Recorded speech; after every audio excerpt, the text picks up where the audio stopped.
कि ये राजनीति से प्रेरित है और दुख की बात है कि नए सभापति या नए स्पीकर, उनसे हम लोग को ऐसी अपेक्षा नहीं थी। हम लोग ये मानकर चले थे कि ये 18वीं जो लोकसभा है और जिसके वो अध्यक्ष बनाए गए हैं, वो ज़रूर निष्पक्ष रूप से सदन को चलाने का काम करेंगे।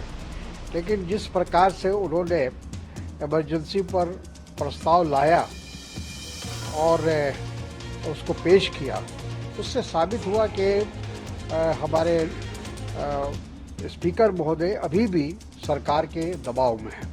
जयराम रमेश जी ने जो बात कही है, कांग्रेस पार्टी का स्टैंड वही था कि हमने ऑफिशियली, या जिसको कहा जाए कि हमने उसका डिवीज़न की मांग उस तरह से हमने नहीं रखी थी। और ठीक है, लोगों ने, कुछ विपक्ष के लोगों ने मांग ज़रूर रखी, लेकिन चूँकि औपचारिक तौर पर हम लोगों ने उसकी मांग नहीं रखी, शायद इसीलिए स्पीकर ने उसका डिवीज़न नहीं कराया। सर, तमिलनाडु सीएम जो है, उन्होंने रिजोल्यूशन वो मूव करने वाले हैं और मूव कर भी रहे हैं कास्ट सेंसस को लेकर नेशन वाइड। आप सहमत हैं? देखिए, हम लोग तो बहुत पहले से मांग रहे हैं। राहुल गांधी जी ने तो चुनाव में इसको एक मुद्दा बनाया और कहा कि कास्ट बेसिस पे सेंसस हो और जातीय आधार पर देश में जनगणना हो, क्योंकि उसी के आधार पर जो भी हमारी नीति है, पॉलिसी है, जो समाज के कमज़ोर वर्ग के लोग हैं, पिछड़े वर्ग के लोग हैं, उनको न्याय दिलाना तभी संभव होगा। कि ये राजनीति से प्रेरित है और दुख की बात है कि नए सभापति या नए स्पीकर, उनसे हम लोग को ऐसी अपेक्षा नहीं थी। हम लोग ये मानकर चले थे कि ये 18वीं जो लोकसभा है और जिसके वो अध्यक्ष बनाए गए हैं, वो ज़रूर निष्पक्ष रूप से सदन को चलाने का काम करेंगे। लेकिन जिस प्रकार से उन्होंने इमरजेंसी पर प्रस्ताव लाया और उसको पेश किया, उससे साबित हुआ कि हमारे स्पीकर महोदय अभी भी सरकार के दबाव में हैं। जयराम रमेश जी ने जो बात कही है, कांग्रेस पार्टी का स्टैंड वही था कि हमने ऑफिशियली, या जिसको कहा जाए कि हमने उसका डिवीज़न की मांग उस तरह से हमने नहीं रखी थी। और ठीक है, लोगों ने, कुछ विपक्ष के लोगों ने मांग ज़रूर रखी, लेकिन चूँकि औपचारिक तौर पर हम लोगों ने उसकी मांग नहीं रखी, शायद इसीलिए स्पीकर ने उसका डिवीज़न नहीं कराया। सर, तमिलनाडु सीएम जो है, उन्होंने रिजोल्यूशन वो मूव करने वाले हैं और मूव कर भी रहे हैं कास्ट सेंसस को लेकर नेशन वाइड। आप सहमत हैं? देखिए, हम लोग तो बहुत पहले से मांग रहे हैं। राहुल गांधी जी ने तो चुनाव में इसको एक मुद्दा बनाया और कहा कि कास्ट बेसिस पे सेंसस हो और जातीय आधार पर देश में जनगणना हो, क्योंकि उसी के आधार पर जो भी हमारी नीति है, पॉलिसी है, जो समाज के कमज़ोर वर्ग के लोग हैं, पिछड़े वर्ग के लोग हैं, उनको न्याय दिलाना तभी संभव होगा। कि ये राजनीति से प्रेरित है और दुख की बात है कि नए सभापति या नए स्पीकर, उनसे हम लोग को ऐसी अपेक्षा नहीं थी। हम लोग ये मानकर चले थे कि ये 18वीं जो लोकसभा है और जिसके वो अध्यक्ष बनाए गए हैं, वो ज़रूर निष्पक्ष रूप से सदन को चलाने का काम करेंगे। लेकिन जिस प्रकार से उन्होंने इमरजेंसी पर प्रस्ताव लाया और उसको पेश किया, उससे साबित हुआ कि हमारे स्पीकर महोदय अभी भी सरकार के दबाव में हैं। जयराम रमेश जी ने जो बात कही है, कांग्रेस पार्टी का स्टैंड वही था कि हमने ऑफिशियली, या जिसको कहा जाए कि हमने उसका डिवीज़न की मांग उस तरह से हमने नहीं रखी थी। और ठीक है, लोगों ने, कुछ विपक्ष के लोगों ने मांग ज़रूर रखी, लेकिन चूँकि औपचारिक तौर पर हम लोगों ने उसकी मांग नहीं रखी, शायद इसीलिए स्पीकर ने उसका डिवीज़न नहीं कराया। सर, तमिलनाडु सीएम जो है उन्होंने रिजोल्यूशन वो मूव करने वाले हैं और मूव कर भी रहे हैं कास्ट सेंसस को लेकर नेशन वाइड। आप सहमत हैं? देखिए, हम लोग तो बहुत पहले से मांग रहे हैं।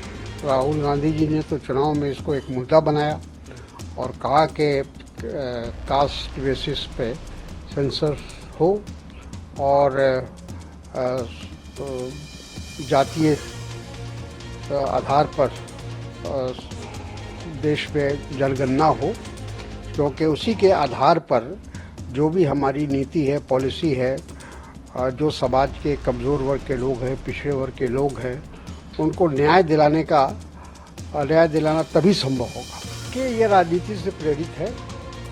और दुख की बात है कि नए सभापति या नए स्पीकर, उनसे हम लोग को ऐसी अपेक्षा नहीं थी। हम लोग ये मानकर चले थे कि ये 18वीं जो लोकसभा है और जिसके वो अध्यक्ष बनाए गए हैं, वो ज़रूर निष्पक्ष रूप से सदन को चलाने का काम करेंगे। लेकिन जिस प्रकार से उन्होंने इमरजेंसी पर प्रस्ताव लाया और उसको पेश किया, उससे साबित हुआ कि हमारे स्पीकर महोदय अभी भी सरकार के दबाव में हैं।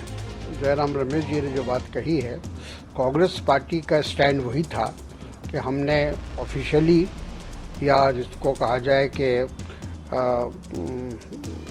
हमने उसका डिवीज़न की मांग उस तरह से हमने नहीं रखी थी। और ठीक है, लोगों ने विपक्ष के लोगों ने मांग ज़रूर रखी, लेकिन चूँकि औपचारिक तौर पर हम लोगों ने उसकी मांग नहीं रखी, शायद इसीलिए स्पीकर ने उसका डिवीज़न नहीं कराया। सर, तमिलनाडु सीएम जो है उन्होंने रिजोल्यूशन वो मूव करने वाले हैं और मूव कर भी रहे हैं कास्ट सेंसस को लेकर नेशन वाइड। आप सहमत हैं? देखिए, हम लोग तो बहुत पहले से मांग रहे हैं। राहुल गांधी जी ने तो चुनाव में इसको एक मुद्दा बनाया और कहा कि कास्ट बेसिस पे सेंसस हो और जातीय आधार पर देश में जनगणना हो, क्योंकि उसी के आधार पर जो भी हमारी नीति है, पॉलिसी है, जो समाज के कमज़ोर वर्ग के लोग हैं, पिछड़े वर्ग के लोग हैं, उनको न्याय दिलाना तभी संभव होगा कि ये राजनीति से प्रेरित है। और दुख की बात है कि नए सभापति या नए स्पीकर, उनसे हम लोग को ऐसी अपेक्षा नहीं थी। हम लोग ये मानकर चले थे कि ये 18वीं जो लोकसभा है और जिसके वो अध्यक्ष बनाए गए हैं, वो ज़रूर निष्पक्ष रूप से सदन को चलाने का काम करेंगे। लेकिन जिस प्रकार से उन्होंने इमरजेंसी पर प्रस्ताव लाया और उसको पेश किया, उससे साबित हुआ कि हमारे स्पीकर महोदय अभी भी सरकार के दबाव में हैं। जयराम रमेश जी ने जो बात कही है, कांग्रेस पार्टी का स्टैंड वही था कि हमने ऑफिशियली, या जिसको कहा जाए कि हमने उसका डिवीज़न की मांग उस तरह से हमने नहीं रखी थी। और ठीक है, लोगों ने विपक्ष के लोगों ने मांग ज़रूर रखी, लेकिन चूँकि औपचारिक तौर पर हम लोगों ने उसकी मांग नहीं रखी, शायद इसीलिए स्पीकर ने उसका डिवीज़न नहीं कराया। सर, तमिलनाडु सीएम जो है उन्होंने रिजोल्यूशन वो मूव करने वाले हैं और मूव कर भी रहे हैं कास्ट सेंसस को लेकर नेशन वाइड। आप सहमत हैं? देखिए, हम लोग तो बहुत पहले से मांग रहे हैं। राहुल गांधी जी ने तो चुनाव में इसको एक मुद्दा बनाया और कहा कि कास्ट बेसिस पे सेंसस हो और जातीय आधार पर देश में जनगणना हो, क्योंकि उसी के आधार पर जो भी हमारी नीति है, पॉलिसी है, जो समाज के कमज़ोर वर्ग के लोग हैं, पिछड़े वर्ग के लोग हैं, उनको न्याय दिलाना तभी संभव होगा।